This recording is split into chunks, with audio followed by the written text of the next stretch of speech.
So just checking this out here. One of the questions I can see is that they're saying from Tara, Dr. Samra, I know you said to take it slow, but with COVID, it feels like we need to get some things underway quickly. Any recommendations for one or two things to focus on right away?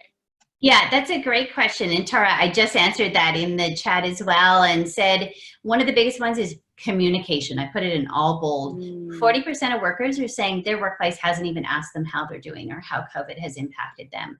And that stunned me to see that, stunned me. You think, we have to communicate. Most are saying they want minimum weekly, and many are saying daily communication coming out from their organization, because there's so many changing, moving parts right now. And as human beings, unpredictability and things that are out of our control are overwhelming. COVID, by definition, is unpredictable and out of our control. So anything our organizations can do to make sure we're communicating, going heavy, heavy, heavy, like err on the side of over communicating. Try and bring in within reason what you can to your employees on what's happening, what's why, create open office hours, create mechanisms where people can ask. You know, right now I'm starting to do a number of sessions next week on anxiety and worry about returning to work because things are opening up, and it's a big deal right now for people. And so making sure we're doing that well and thoughtfully, but attending to all the worries and fears that people have throughout that. I'm just skimming through some of the comments. It just really recognizing that the work is happening both at an organizational and an individual level. A lot of people really appreciated that that there was sort of recognizing that we all have an individual contribution here in this. You know, we're just noticing we're really coming up in the final moments. I don't see any other additional questions that are coming through.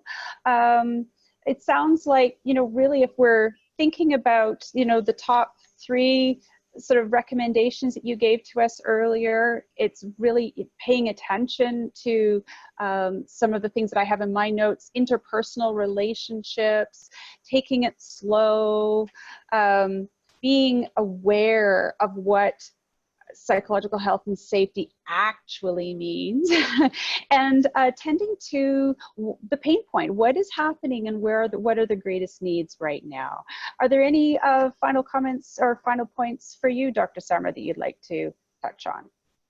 Yeah, I would just, this might sound like it's a little bit off, but actually resonates with one of the comments I saw here, is take care of yourself.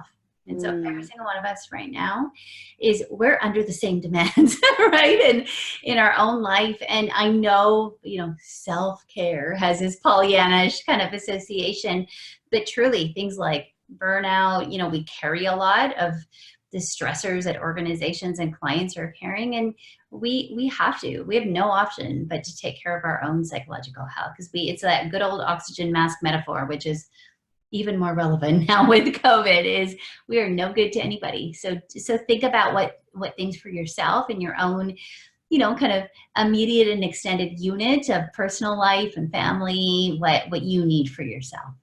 Yeah, absolutely. Well, thank you so much. My heartfelt thanks to you. I so appreciate your time, and we've had some wonderful comments. People have just really been delighted with the information shared in the session tonight, and hopefully we'll have enough interest and opportunity to explore some of these resources a little bit more deeply, or to explore sort of what is next for our OD community. So over to you, Juliet, if you're ready to wrap it up. Yeah, just thank you from on behalf of the BCODN board. Thank you to both Catherine and Dr. Samra for sharing your knowledge tonight and giving us some food for thought as we go back to our organizations, back to our personal lives, and think about how we can integrate this. I would like to say that I'm happy to stay on the line a little bit longer. I think Catherine is as well.